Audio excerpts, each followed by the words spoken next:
Predicación del día de hoy. Enviamos un saludo a cada uno de los hermanos que están en la transmisión.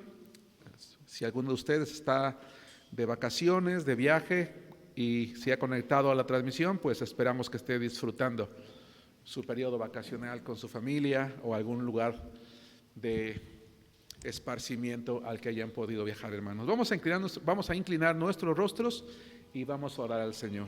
Padre nuestro que estás en los cielos, nos alegramos y nos gozamos, Señor, por poder celebrar nuestro último culto de este año 2022. Estamos ya prácticamente a escasos días de que otro ciclo, otro periodo anual concluya, Padre Santo, y te damos las gracias porque, Señor, has estado con nosotros. Y qué mejor manera, Señor, de aprovechar los últimos días que estar escuchando tu palabra. Derrama bendición en cada uno de los hogares donde tu palabra va a ser escuchada, ya sea a la distancia, a través de nuestra red social, o bien a los hermanos que estamos aquí, e incluso a aquellos que en un futuro también, a través de la repetición, escucharán esta predicación. Mueve nuestro corazón, Señor, a la obediencia, que nos regocijemos en aprender o en recordar a través de tu palabra, pero que mayor aún nos dé alegría llevarlo a la práctica. Perdónanos nuestros pecados, en el nombre de nuestro Señor Jesucristo. Amén. Amén. Muy bien. El título de la predicación del día de hoy, hermanos, se llama Aunque todo cambie. El título de la predicación de hoy se llama Aunque todo cambie. Estamos en épocas de cambio. Nosotros, por ejemplo, en México estamos teniendo frío, por lo menos aquí en la Ciudad de México hemos tenido algunos días que se ha estado sintiendo mucho frío. El domingo, después del culto dominical, cayó una tormenta impresionante con granizo, ¿verdad? Había, curiosamente, en la mañana cuando empezó el servicio, el sol estaba radiante incluso, ¿verdad? Pero para sorpresa nuestra, en un momento todo cambió. Cayó una tormenta impresionante, yo no podía creerlo, ¿verdad? Pero incluso granizó. Así de radicales son los cambios de clima. Por ejemplo, ahorita en Estados Unidos, particularmente en la parte norte, está cayendo una gran cantidad de nieve. Estaba leyendo en las noticias que hay lugares donde hasta 2.5 metros de altura alcanzó la nieve. Qué impresionante. Está calificado ya como una de las peores tormentas en los últimos 50 años. Esto ha cambiado mucho. Ha cambiado también la manera de ver la vida, la manera de ver la salud. Ha cambiado la manera de trabajar, ha cambiado la manera de estudiar, ha cambiado la manera de comunicarse, la manera de conectarse. Hay cosas que cambian radicalmente para bien y algunas cosas que cambian para mal. Y de allí que quise titular a la predicación de esta ocasión, Aunque todo cambie. Ojalá, hermanos, ojalá, qué maravilloso. No sé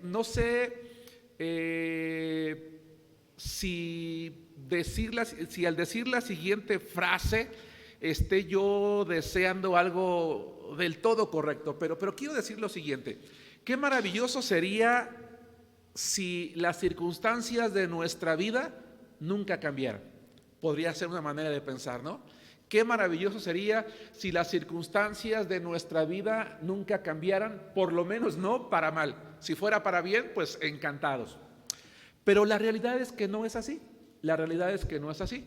La verdad es que las circunstancias en la vida están en constante cambio y todos en algún momento en nuestra vida tendremos que enfrentar cambios radicales. En el caso de un país, un cambio radical en la temperatura. En el caso de otros países, por ejemplo, ahorita que se habla de la inflación, de veras que doy gracias a Dios por nuestro país. Hay países donde la inflación ha alcanzado el 100%, 50%, 60%. En México se habla de un 9, 10%, que si bien es cierto es un aumento, pues somos un país privilegiado en ese sentido, hermanos, en muchos aspectos, pero todo está cambiando así. Entonces, es imposible evitar los cambios. Los cambios son inevitables y entonces me voy a atrever a decir algo. Los cambios son buenos. Los cambios son buenos, porque aun cuando sean para mal, son buenas oportunidades para que nosotros, a pesar de eso, sigamos viviendo en Cristo. Es necesario que como creyentes aprendamos a tomar decisiones de vivir como los hombres de la Biblia. Y el día de hoy quiero traer a la memoria las decisiones de vida que tomó José, aunque en su vida todo cambió. No vamos a analizar precisamente la vida de José, no es mi intención, porque ya la conocemos todos, sino tomar algunas lecciones prácticas de la vida de este hombre. Insisto, el título de la predicación de hoy se llama Aunque todo cambie, punto número 1, vivamos serenamente. Vivamos serenamente. Génesis capítulo 39, versículos 1 al 6. Y mientras ubicamos la Biblia, pregunto a los hermanos que están en la transmisión y pregunto a los hermanos que estamos aquí, ¿qué viene a tu mente cuando utilizamos la palabra serenidad? Calma, dice Valentina. Templanza. ¿Qué más? Vivamos, el título de la predicación se llama Aunque todo cambie, punto número 1, vivamos serenamente. Todavía no leemos el pasaje, todavía no desarrollamos el punto, pero ¿qué trae a nuestra mente esto de vivir serenamente? Con calma a pesar de una situación difícil. El carácter controlado también me gusta, también suena bien, ¿verdad? Vamos a recordar lo que dice Génesis 39, hermanos, de los versículos 1 al 6. Llevado pues José a Egipto, Potifar, oficial de Faraón, capitán de la guardia, varón egipcio, lo compró de los ismaelitas que lo habían llevado allá. Mas Jehová estaba con José y fue varón próspero y estaba en la casa de su amo el egipcio. Y vio su amo que Jehová estaba con él y que todo lo que él hacía, Jehová lo hacía prosperar en su mano. Así halló José gracia en sus ojos y le servía. Y él le hizo mayordomo de su casa y entregó en su poder todo lo que tenía. Y aconteció que desde cuando le dio el encargo de su casa y de todo lo que tenía, Jehová bendijo la casa del egipcio a causa de José. Y la bendición de Jehová estaba sobre todo lo que tenía, así en casa como en el campo. Y dejó todo lo que tenía en mano de José, y con él no se preocupaba de cosa alguna, sino del pan que comía, y era José de hermoso semblante y bella presencia. A ver, quiero plantearles algunas preguntas, hermanos, y son las siguientes. Uno, primero que nada, creo que todos estamos familiarizados con la vida de José, ¿cierto? Bien, José era el menor o uno de los menores de su casa. Hay quien dice que uno de los consentidos de su padre, pues lo tuvo en su vejez, de su esposa amada, la que él amaba.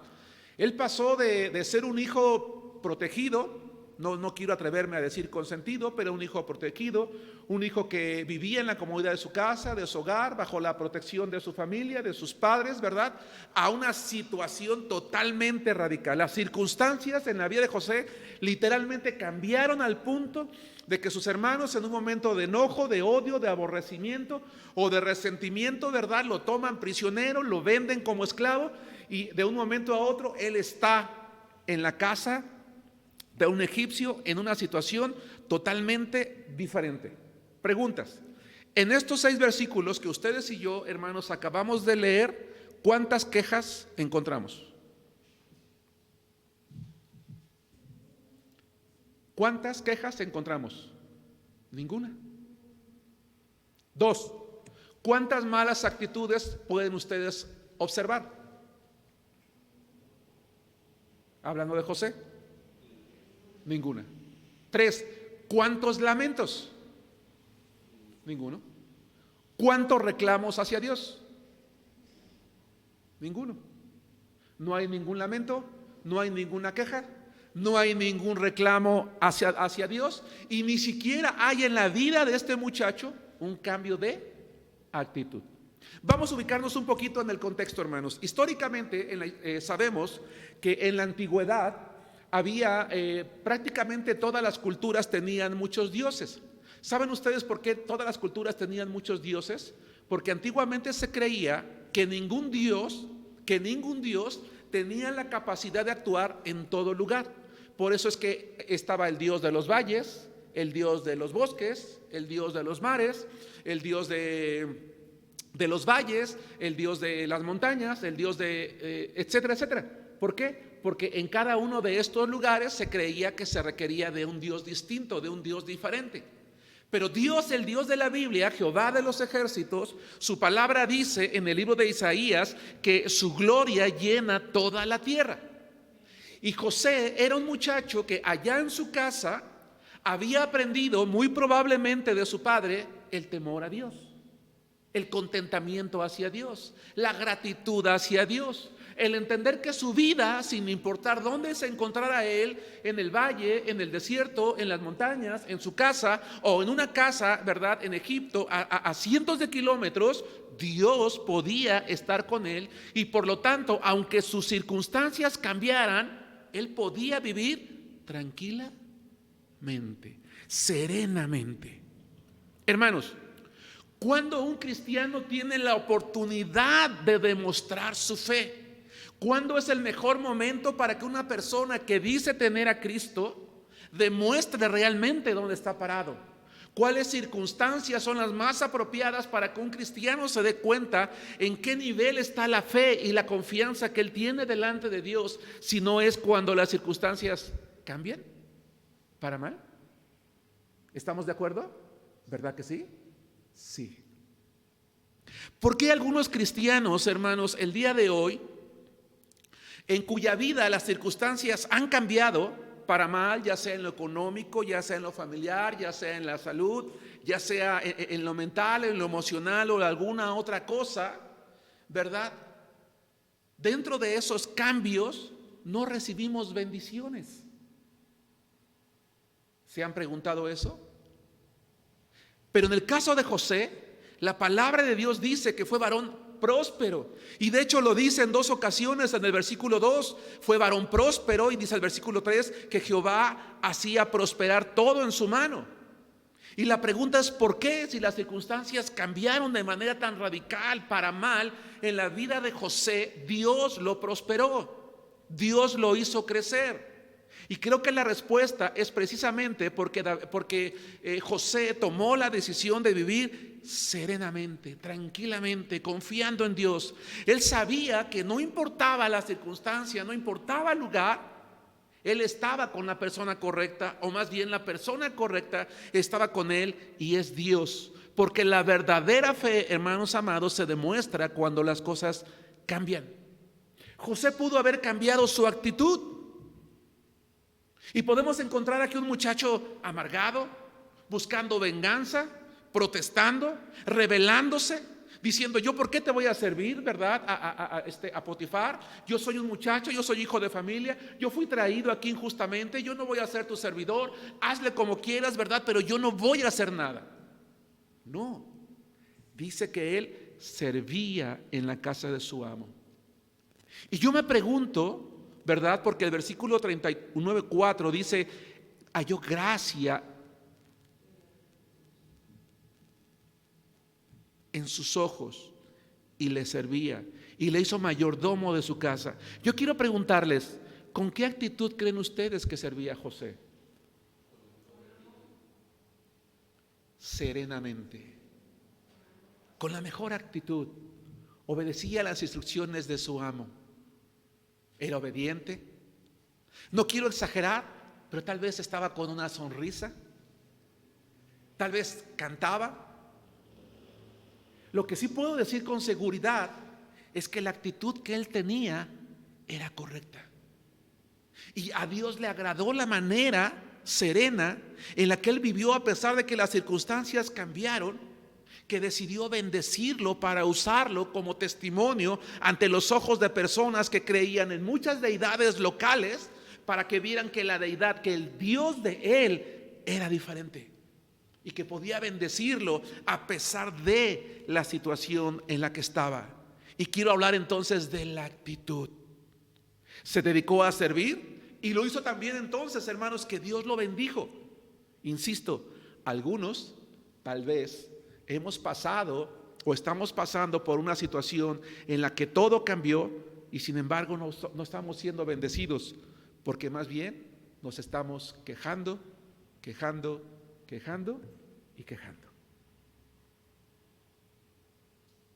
Creo yo que una manera hermosa de vivir serenamente, hermanos, es aprender a no quejarnos ya de lo que pasa en la vida, sino ser agradecidos con Dios y estar serenos, tranquilos. Hermanos, demos lo mejor de nosotros.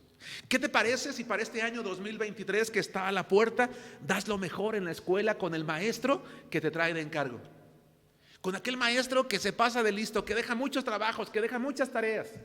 ¿Qué te parece si das lo mejor en casa con tus padres, joven señorita? A lo mejor te traen asoleado, te regañan a cada rato, te pegan por todo, pero tú eres un buen hijo.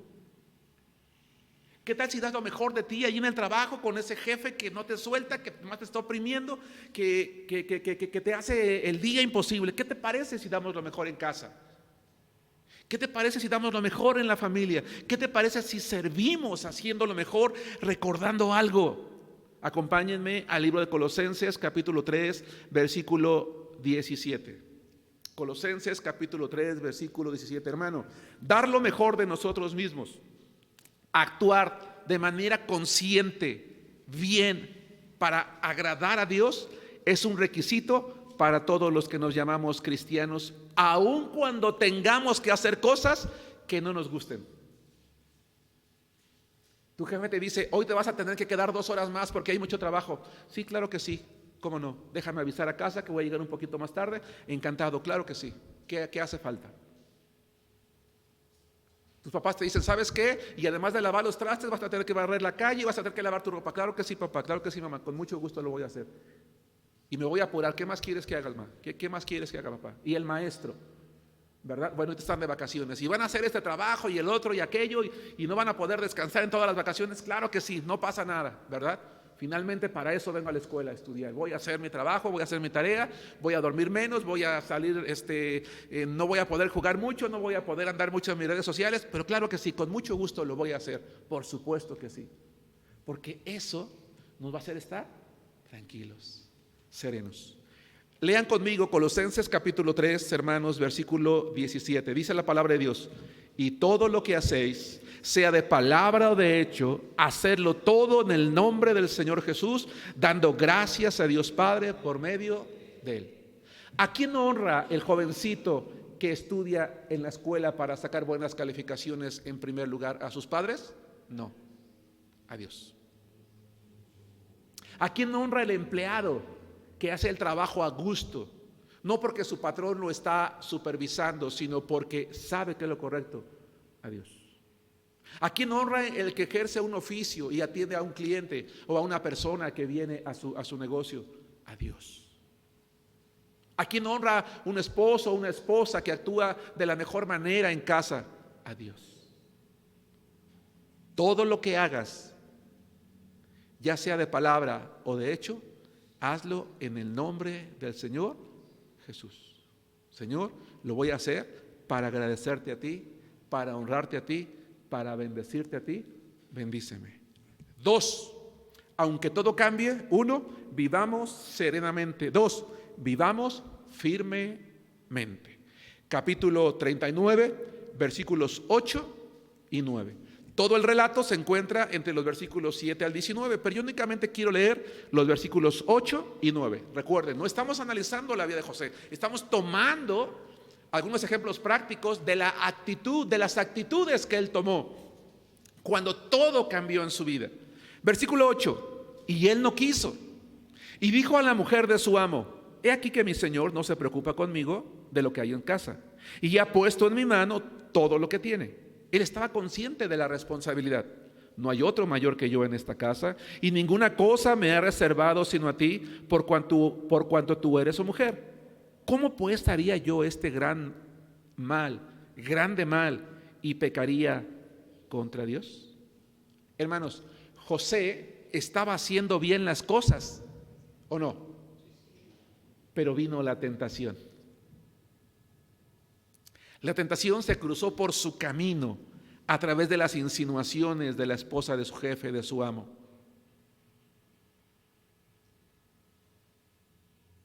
Él tuvo la oportunidad quizás de actuar incorrectamente. Tal vez el enemigo, ¿verdad?, le acercó a la esposa de su amo con el propósito de que él cayera de su firmeza. Pero él dijo: no, Yo estoy haciendo bien las cosas y las voy a seguir haciendo bien. Hermano, ¿te ha pasado que cuando como hijo de Dios tomas la decisión de mantenerte firme en tu fe, en tus convicciones, vienen más tentaciones? ¿O te pasan cosas malas? ¿Les ha pasado? Es que yo estoy decidido a entregarme a Dios, a servirle a Cristo, a vivir serenamente, aunque todo cambie, yo me voy a mantener en los caminos de Dios, pero pareciera que todo está en mi contra. ¿Y cuál es el primer pensamiento que viene? ¿Qué estoy haciendo mal? Casi siempre el pensamiento que viene es: ¿qué estoy haciendo mal? ¿Por qué me está pasando todo esto? No, yo te invito a que cambies el chip, a que cambies tu manera de pensar. No estás haciendo nada mal. Precisamente porque estás haciendo las cosas bien, el enemigo no quiere que te mantengas en tu firmeza. Y va a buscar la manera de hacerte caer. Te va a poner, ¿verdad?, a una esposa de Potifar. Te va a poner una tentación, aquello que cree que te puede hacer caer de esa firmeza. José pudo haber cedido ante la tentación, pero actuó con la suficiente firmeza para decir no, para correr en el momento apropiado, porque su objetivo, ¿cuál era, hermanos? Agradar a Dios. Cuando decidimos, hermanos, vivir serenamente, porque todo lo que hacemos, sea de palabra o de hecho, es en el nombre del Señor y para agradarlo a Él, entonces ya nos hemos propuesto un objetivo: agradar siempre a Dios. Y para agradar a Dios yo sé que debo de mantenerme firme, sin moverme. José estaba consciente de las consecuencias de pecar.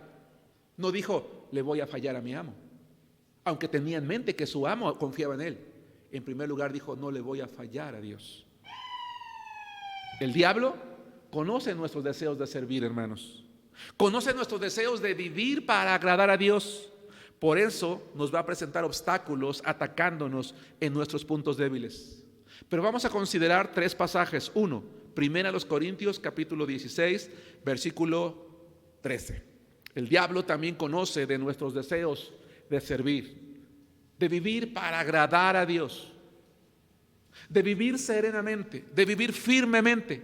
Por eso se va a esforzar en presentarnos obstáculos, se va a esforzar en atacarnos en nuestros puntos débiles. Pero la palabra de Dios nos hace una invitación. 1 Corintios capítulo 16, versículo 13, la palabra de Dios dice: velad, estad firmes en la fe, portaos varonilmente y esforzaos. Y esa frase varonilmente da la idea con entereza, con firmeza, con presteza, con seguridad, con confianza. Mantente allí, estate al pendiente, no te permitas caer. Hermanos, ¿qué hubiera pasado en la vida de José si se hubiera atrevido a caer? Toda esa bendición de Dios que llena toda la gloria, que le estaba dando gracia y que lo estaba prosperando, iba a venirse abajo. Habemos creyentes, hermanos, que conscientes de que somos bendecidos por Dios, hemos pecado y le hemos fallado. Y eso nos ha hecho perder todas esas bendiciones de Dios en un momento. Hermanos, les voy a decir una cosa: una vida cristiana se construye poco a poco, con muchos esfuerzos, lentamente, pero se puede perder en un abrir y cerrar de ojos. En un abrir y cerrar de ojos. Por eso es que aunque las circunstancias cambien, aunque todo cambie, vivamos firmemente. Efesios capítulo 6, versículo 13, el mismo pensamiento.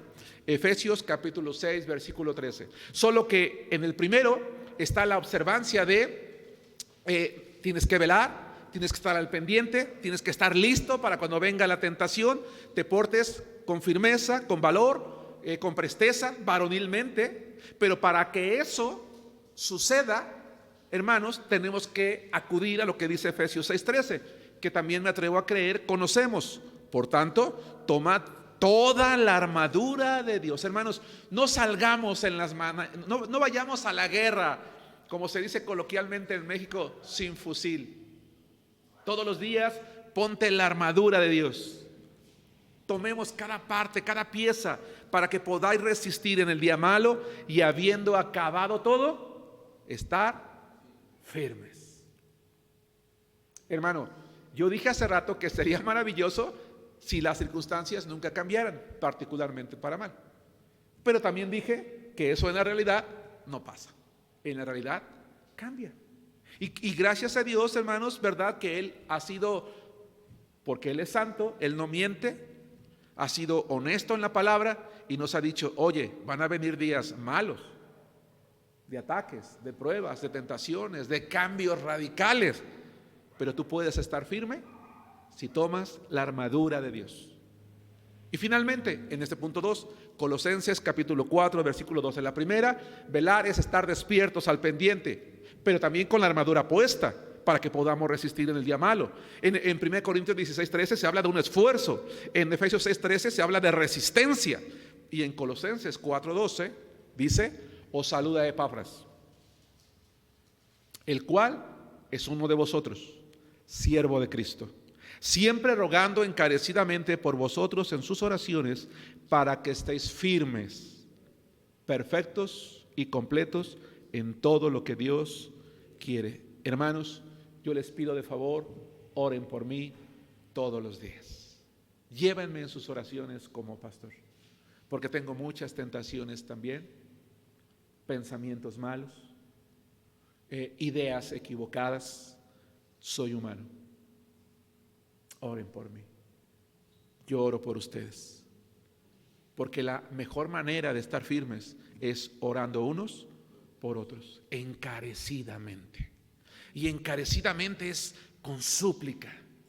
Señor, toma en tus manos a los predicadores de nuestra iglesia, a los maestros de escuela dominical, a los adolescentes que cada vez tienen más tentaciones, que están siendo atacados ahí con sus amigos, con sus amigas, a los jóvenes, a los matrimonios que están pensando en disolverse, en divorciarse, a ese hermano que a lo mejor ya está volteando a ver a la compañía de trabajo, a esa hermana que está decepcionada, a ese hermano adulto que está preocupado, que está deprimido, que está desesperado, a esa familia que está pasando por necesidades económicas o por enfermedades, Señor, y que hasta ahorita ha estado firme en la iglesia. Manténlo en tus manos, manténlo, que esté firme, esté perfecto, completo, que no le falte nada, Señor. Estar al pendiente, esforzándonos con la armadura de Dios, orando encarecidamente unos por otros. Aunque todo cambie, 1, vivamos serenamente. 2, vivamos firmemente. 3, vivamos consistentemente. 1, serenamente. 2, firmemente. 3, consistentemente. Génesis 39, 20 al 23. Esta va de la mano con firmeza, pero quise ponerlo aparte y destacarlo como consistencia, en el sentido de algo que no solamente es firme, sino que continúa, que no cambia por largo tiempo. Porque miren lo que dice, igual 39, 20, igual capítulo 39, solo que era del 20 al 23. Les recuerdo, no estamos analizando la vida de José, estamos aprendiendo de su carácter y de sus actitudes, cómo debemos de vivir nosotros. 20. Y tomó su amo a José y lo puso en la cárcel donde estaban los presos del rey, y estuvo allí en la cárcel. Pero Jehová estaba con José y le extendió su misericordia y le dio gracia en los ojos del jefe de la cárcel. Y el jefe de la cárcel entregó en mano de José el cuidado de todos los presos que había en aquella prisión. Todo lo que se hacía allí, él lo hacía. No necesitaba atender el jefe de la cárcel cosa alguna de las que estaban al cuidado de José, porque Jehová estaba con José y todo lo que él hacía, Jehová lo prosperaba. Hermanos, las cosas pueden cambiar, pero no nuestra firmeza. Pregunta: ¿qué similitud ven ustedes en la actitud de José en la cárcel con la actitud de José en la casa de Potifar? Sirviendo, trabajando, llevando a cabo sus tareas, sus responsabilidades, tampoco encuentro una queja, tampoco veo una crítica, tampoco veo un reclamo hacia Dios, tampoco veo una actitud inapropiada, sino simplemente un hombre que cambió las circunstancias de ser un hijo en casa a un sirviente, y de un sirviente injustamente acusado y llevado a la cárcel. Hermanos, las cosas que nos pasan en la vida no siempre son justas. Y qué bueno que tenemos aquí algunos adolescentes y algunos jóvenes. Porque a veces cuando uno es joven, es que qué injusta es la vida, es que ¿por qué me pasa esto? Es que ¿por qué? Es que qué injusto, qué injusto. Hermanos amados, en la vida muchas veces vamos a vivir muchas injusticias. Al que le sacan 10 y llevó un trabajo bien feo, todo pisoteado, incompleto, ¿verdad? Tú te desvelaste toda la noche y tu compañero, el maestro le puso 10 y a ti te puso 8. El jefe que siempre llega tarde, perdón, el compañero que siempre llega tarde, que no se apura, pero ya lo pusieron como tu jefe, o ya le dio un aumento, o ya logró cambiarse de departamento y con mejor salario. O al compañero, ¿verdad?, de negocio que le va mejor que a ti. No siempre lo que pasa en la vida es justo, y tampoco en la vida del creyente como en la vida de José. Pero ese Dios cuya gloria llena toda la tierra, también estaba en la cárcel con él. Y también allí vio la actitud de José, y también allí lo bendijo, también allí le dio gracia, y también allí lo prosperó. Todo lo que él hacía, Jehová lo prosperaba, porque él había tomado la decisión de ser consistente. ¿Por qué quise separar esto de la firmeza? Porque hablo de la congruencia. Habemos creyentes que somos congruentes entre lo que decimos que somos y lo que vivimos, pero pasa el tiempo y nos cansamos de ser buenos. Ya me cansé de ser el bueno, ya me cansé de ser el cristiano de la familia, ya me cansé de ser el bueno del salón de clases, ya me cansé de ser bueno, ahora no, ya, basta ya. Y no hay esa consistencia, esa permanencia, esa constancia. En José la hubo. Las cosas pueden cambiar. Vamos a leer Efesios 6:14, pero no nuestra firmeza. En la cárcel hizo exactamente lo mismo, y por eso es que Dios lo bendijo. Yo quiero, hermanos, que Dios bendiga a nuestra iglesia, que Dios bendiga tu vida, que Dios bendiga la mía, y para ello vamos a vivir como José, aunque las cosas cambien. Dice Efesios capítulo 6, versículo 14, combinando la firmeza, pero quiero que veamos algo muy, por eso me gustó este pasaje. Les voy a decir por qué lo elegí en esta predicación. Dice: estad pues firmes, otra vez, ceñidos vuestros lomos con la verdad y vestidos con la coraza de justicia. Ayúdenme a entender este verso, hermanos, aunque lo voy a explicar. Estad pues firmes, sí, pero ¿cómo? Ceñidos vuestros lomos con la verdad y vestidos con la coraza de justicia. Según este pasaje de la Biblia, al estar firmes, ¿cómo tenemos que estar siendo nosotros, hermanos? ¿Cómo tenemos que estar viviendo? Vestidos con la coraza, vestidos los lomos, ceñidos los lomos con la verdad y vestidos con la coraza de justicia. Es pregunta, ya sea para los hermanos que están en la transmisión o los hermanos que están aquí.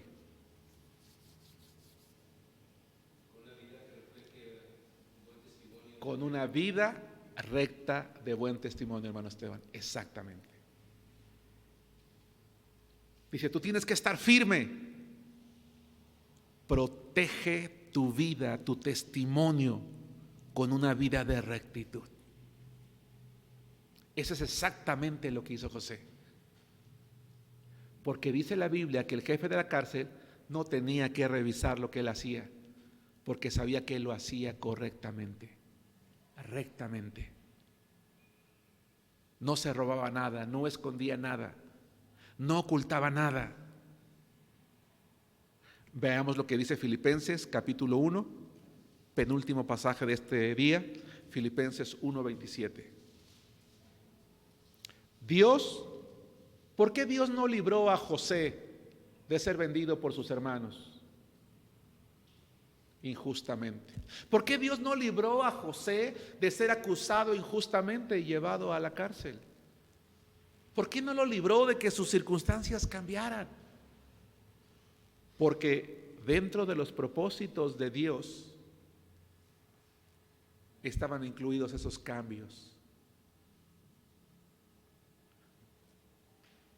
para que José experimentara el cuidado de Dios, para que reforzara su fe, para que reforzara su carácter, para que demostrara su firmeza, para que creciera en ella. Él ya era un hombre firme, él ya era un hombre sereno, él ya era, hermanos, un hombre consistente, pero las circunstancias le llevaron a hacerlo ahora en la práctica. Habemos muchos cristianos que conocemos mucho de Dios, pero en la práctica nos falta mucha experiencia. Y la experiencia que realmente cuenta es la de la práctica. Y si no, pregúntale a los universitarios. Salen con diplomas de 10, con títulos de primer lugar, y llegan a las empresas y lo primero que le preguntan es: ¿qué experiencia tienes? ¿A poco no? Oh, pero mira, saqué el primer lugar, me titulé con honores. ¿Está bien? ¿Pero qué experiencia tienes? Pasé todas mis materias, hice todos mis trabajos, realicé todas mis investigaciones, sí, pero ¿qué experiencia tienes? Porque el conocimiento que no ha sido llevado a la práctica es muy distinto. Es más, cuando un universitario practica su profesión, se da cuenta que en realidad en la escuela casi no le enseñaron nada. Porque la realidad que uno vive en un trabajo o en una empresa a lo que uno vive en un salón de clases, es mucho. En la vida cristiana es lo mismo, hermanos. Y entonces José estaba en la escuela de Dios en la práctica. ¿Estás tú hoy en la práctica? ¿Dios te está haciendo practicar esta profesión de cristianismo? Gracias a Dios. Dice su palabra en Filipenses 1:27: solamente que os comportéis como es digno del Evangelio de Cristo, para que, o sea, que vaya a veros o que esté ausente, oiga de vosotros que estáis firmes en un mismo espíritu, combatiendo unánimes por la fe del Evangelio. ¿Qué es lo prioritario para Pablo? Como es digno. Vuelvo a repetir, Dios no libró a José de la cárcel porque sus propósitos incluían la cárcel, pero aún ahí Dios le mostró su misericordia. El comportamiento de José fue consistente. Ojo, no cambió, no se decepcionó de Dios. Hermanos amados, esto es muy importante. Hay muchos cristianos que hoy en día se han alejado de la iglesia porque se decepcionaron de Dios. Dios no me respondió, no me libró, no me sacó. Al contrario, entre más oré a Él, me llevó como esclavo, me acusaron injustamente, me llevaron a la cárcel, a los que ayudé se olvidaron de mí, porque eso le pasó a José. Todo lo que le he pedido a Dios no me lo ha dado. Yo ya no quiero saber nada de Dios. No, yo quiero pensar que José era un hombre de oración.